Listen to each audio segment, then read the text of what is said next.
Hello, welcome to the first Warhammer Wednesday video. This is going to be just a time dedicated, set aside for all sort of stuff set in the Warhammer world. This can include not just the Warhammer Fantasy Battle game itself, because I've never played that, but I do want to change that, and that's one of the reasons for this series going to be starting, this day going to be starting, because I want to get into the Warhammer Fantasy Battle. I fancy doing some sort of rank and file game, so yeah, there's a video of that coming, my sort of entry into that coming soon. But yeah, there was loads of other games actually set in the Warhammer world. You know, you have Warhammer Quest, Advanced Heroquest, and Heroquest. Now, this is probably a sticky subject, bone of contention for many people, but that's what this video is about. It's about my thoughts on that Heroquest is actually set in the Warhammer world. So I'm going to put forward a little case about all the evidence for me that suggests it is, and perhaps we can have a little discussion in the comments if you agree or disagree. Just have a Discord going on kind of thing. But yeah, that's the intro to this. Yeah, there'll be many videos to come on Warhammer Wednesday. I've got some interesting stuff planned. But for now, let's get on with this video. So perhaps the best piece of evidence is that Stephen Barker, the designer of Heroquest, has actually gone on record as saying that Heroquest was intended to be set in the Warhammer world. I mean, that's enough, right? Case closed? No? Okay. So, the history is a bit sort of weird, but because there's a split later on between MB and GW. So, originally he contacted MB Games with an idea for Heroquest. And having no experience with miniatures or the sort of fantasy setting, MB Games contacted Games Workshop. So they designed the models, came up with the background setting, and set it in their Warhammer world. Now, MB had the rights to the actual Heroquest game, the system, where GW had the rights to the setting, which was Warhammer. And so for a while, this partnership worked out quite well, but eventually they parted ways. MB sort of published some American-only expansions, and I think this is where some of the confusion comes in, because these really don't fit into the Warhammer world. They kind of took what was already established already and kind of did their own thing with it, so they could be considered non-canon.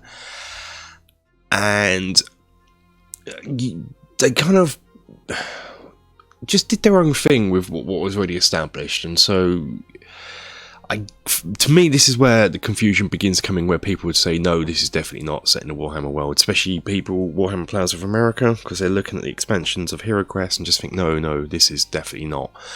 And GW, at this stage, decided to go with Advanced Heroquest, which really definitely is. I don't think anyone would argue with that. Kind of says it is in the rulebooks. Heroquest was released during the 3rd edition of Warhammer, which was that came out in 1987, and Heroquest came out in 1989. Now, the way Games companies work is, at this time, they're probably most likely working on the 4th edition already, which came out in 1992, so it's only 3 years later, and these things do take time to do. So, when they worked on Heroquest, they were obviously, the world of Warhammer was quite well established, even though people say it's not, which we'll get onto in a bit. At this time, that people will say in the 3rd edition, say the world of Warhammer wasn't established at all. It was just really, really generic. But what's happened? Because the game came out in 1989, the world of Warhammer has evolved. You know, as I said, 4th edition was on the horizon, so there was already changes going on in the lore and stuff already. But Heroquest never got updated due to the split. It is a moment in time. It's static. It is based on the Warhammer world on that point. So some things definitely don't match up now, especially if you compare it to really later on editions.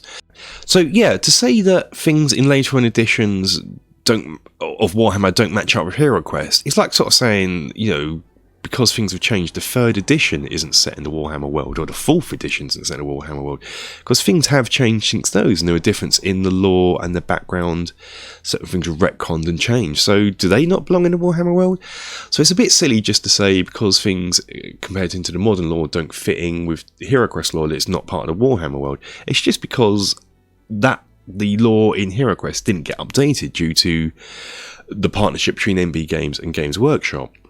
Going back to what I touched upon just now, where I've heard people say this on forums, that back then they say the world of Warhammer wasn't even defined. It was just some generic fantasy races fighting in a generic fantasy land, and there was no lore attached, especially when it comes around the 3rd edition era. But that's just blatantly not true. Warhammer Fantasy Roleplay came out in 1986, a year before the 3rd edition, and that is full of lore. In fact, that's where a lot of the Warhammer lore we know today actually comes from. It was established in the fantasy role-playing game. Because obviously if you're doing a role-playing game, you need a lot of lore. You need a setting, a campaign setting. And so it's established then. Due to this, there are some things that just don't necessarily fit in. I'm going to play sort of devil's advocate here and sort of point out some of the bits you could point to and say, well, this definitely isn't the Warhammer world. As I said, this could just be incorrect information on MB's part, or just for the fact things have changed. Looking at the sort of world of Heroquest, as it were, you have a barbarian hero, and it says that he came out of the west from the Borderlands. But if you look at a map, any map of any time, the Borderlands are located to the south of the Empire, so that kind of doesn't really fit in. But of course, it depends on where you are geographic, I guess, on that, because you can move yourself in a way. Oh, that's too complicated. We're not going to go there. No, that's just overthinking it. But yeah, so something like that does not fit. In the expansions, at least the British versions, which I have, I don't know about the Americans, they included a map, which wasn't included in the main core set. And sure, if you look at the world as a whole, you have orcs, skeletons, goblins, etc. And these are just generic fantasy creatures, sure. And even the use of the name the Old World, which was mentioned in the main rulebook as well, I mean, that can be considered generic as well. Fighting Fantasy has its own Old World, and that's a totally different setting. I wouldn't say that just because the Fighting Fantasy has something called the Old World, that's part of the Warhammer world. It's not. In the main rulebook of Heroquest, there's mention of an empire, or the empire. But again, that's very generic. Doesn't necessarily mean it's the Warhammer Empire. But when you look at the map from the expansions, it's the Warhammer world. I mean, look, there's Bretonia, and that is definitely not generic. That is definitely something that is associated with the Warhammer world. There's just no way around it. And then you've got to look at things like in the Keeler's Keep expansion, and you look at the map, and you look at the words, look, there's Carrick-Varn. Again, that is just Warhammer. Of course, to go back to playing Devil's Advocate again, because there are still inconsistencies. In Warhammer, there is no mention of Mentor or Morcar. And I'm using Morcar here because I'm British. I think the Americans had Zargon, but to me Zargon is associated with fighting fantasy, so I won't. I'm going with the British version, being the game is a British game and that's its origin, so I'm going to go with the original Morcar. So there's no mention of Mentor or Morcar's armies of chaos that just don't fit in with the timeline. Obviously, one of the big things, going back to, I mentioned the Barbarian earlier on, in Warhammer, Barbarians are related to Chaos, whereas in Heroquest, he's a hero. So, does that fit in? But I don't know. Possibly. We'll get onto this in a minute. The Fimir live in swamps in the Warhammer world, whereas in Heroquest, they're sort of in the dungeon with sort of orcs and goblins. I mean, does that fit? Well, let's think about it. It really isn't that great of a deal, really. I mean, really, Heroquest is more akin to a role-playing game such as Warhammer Fantasy than, say, a battle game. And in role-playing games, there are more unique things. It's not just a case of here's everything's this army, everything's that army. It's more individual. So, barbarians all service of chaos, are they? So in all the tens of thousands, millions that have ever lived, one couldn't have bucked that trend and just decided, no, this is not the life for me, which is, if you're doing a role-playing game and that's your playing character, that is a great character to be. That's an interesting backstory right there. And monsters not being where you expect him. Again, this is common in RPGs. You go into a dungeon and there's just different monsters there. So is that too hard to imagine that's just some Fimir just kind of upped and sticked from the swamp and went into a dungeon and sort of, Is that too hard of a stretch? I don't think it is.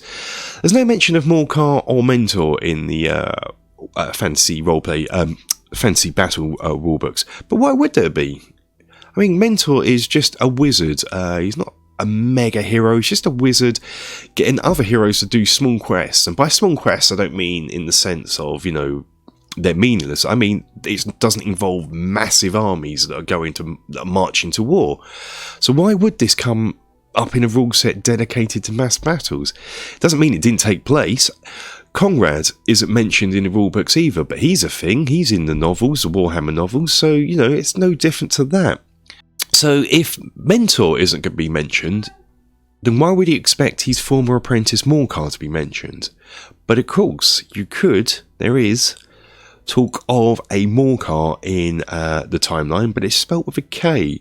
Now, is it that too much of a stretch of imagination to think this was the origins of it, and later on they sort of changed it and adapted it because it, you know, it possibly doesn't fit? He was the first ever chosen of Chaos, whereas in Heroquest he's more of an undead type guy. But Chaos and undead aren't too much of a stretch to work together. Yeah, I think it was in One I See that Morcar the Uniter, wasn't it? The first ever chosen of Chaos. Doesn't he make an attack against the Empire? Later defeated by Sigmar himself, Sigmar Heldenhammer. There is mention of a Morcar, albeit spelled with a K, and perhaps over time his background story changed and evolved, whereas, as I've mentioned right at the beginning of this sort of editorial piece, Heroquest wasn't able to evolve and change with the main Warhammer world. So it's more of a time capsule of what it looked like in 1989. Now, of course, there's nothing wrong with us. We can do, as fans, take this dead game and adapt it to make it fit. It's not going to take too much to make it fit. Sticking with Morcar, and my point being that his character changed. From later editions of Warhammer even retconned this Morcar, the Warhammer Morcar, compared to early editions. So what's to say this isn't the same one from an even earlier incarnation of the world what Heroquest is set in? Now, let's go have some more what I can consider evidence for Heroquest being set in the Warhammer world. For me, one of the most iconic and unique creatures, races in the Warhammer world is Skaven. That is just typical Games Workshop Warhammer. You see Skaven, you know what world we're in. So it's iconic to Warhammer, right? There's no Skaven in Heroquest, isn't there? Is there? Well, you're wrong, because there is. Because Heroquest had some adventures printed in White Dwarf, and one of them was the Halls of Durag Dol, and that featured Skaven. Another thing that appears in Warhammer is Bloodthirsters. And if you look at the Gargoyle model that was included in Heroquest, that is just blatantly a Bloodthirster. Now, of course, people are going to be like, well, it's not called a Bloodthirster in Heroquest. But you've got to think about the age group that Heroquest was aimed at. It was aimed at children. You know, I was, 12, 13 when I got it in 1989. So I dare say parents wouldn't be very pleased with sort of the demonic aspect. So I guess MB Games just sort of made some slight changes, you know, just to tone down this demonic stuff. You know, this is effectively a child's game. One of the adventures in the Heroquest book is to do with Prince Magnus. Surely this is the same Magnus the Pious from the Warhammer Fantasy role-playing games and the Warhammer lore in general. And whilst you're on that, is it too much of a stretch to imagine the Witch Lord is probably most likely Heinrich Himmler as well? There's probably more that I can look into and bring out and just pull out with a bit more looking into it. It's just stuff off the top of my head that, for me, Heroquest firmly is set in the Warhammer world. It may not be the Warhammer world that you know and recognise today, but it's set in the Warhammer world as it was in 1989. Sure, we may have to change some things nowadays. We want to set it into the modern, 8th edition Warhammer world is probably the latest one. It's still, for me, set in there. I mean, if you disagree with me, that's fine, please, but let's not have an argument, but let's have some sort of discussion going on in the comments of why you think it isn't set in the Warhammer world. I mean, it's got to be some pretty conclusive evidence to say it's not. I mean, one, the designer of the game says it is. Games Workshop, the company owner of Warhammer World, decided that they're setting it in there, so that if those are the sort of main key people, and the rest of it is just evidence. I mean, you've got Bretonia, you've got Skaven, you've got Bloodthirsters, albeit slightly different just for the sake of the nature of the target audience. You have other characters in here, so yeah, it'd be interesting to have a discussion. I guess, as I said in the intro, the reason for me doing this is because I want to play some Heroquest on the channel, get some Heroquest on the channel, and Warhammer Wednesday seems to be the place to do that. Not that it changes my. I'm not saying I've fudged this because of that. It's just the reason for this video is almost me explaining why Heroquest is here. Because to me, Heroquest is Warhammer. It's almost one of my first. Yeah, my first entry into Warhammer. I mean, before that I did play Talisman, and I don't think we can argue Talisman's set in Warhammer. I possibly could if I thought about it. Perhaps in its own little Shadow Island type thing. I mean, the 3rd edition, that had Skaven in. Well, that could be an interesting video, isn't it? And could cause many an argument. Talisman is set in the Warhammer world. I've never thought about that before. But for me, Heroquest definitely is. So, yeah, please, let's have a discussion about this. Whether you think it is, whether you think it isn't. Why do you think it is? Is there any other evidence that I've sort of missed out that clearly says it is? Is there anything that's a real major contradiction we couldn't argue and go, oh, goodness, yeah, that's definitely not. Because of that, that's changed everything. For me at the moment, I'm still convinced that it is. I always have thought that. The more you look into it, the characters and the settings it is. But yes, so let's have a little discussion. That's going to be it for this video. There'll be loads more sort of Warhammer fantasy coming to the channel quite soon. So yeah, please, if you haven't already, have a little like of the video, have a little dislike of the video if you disagree with me.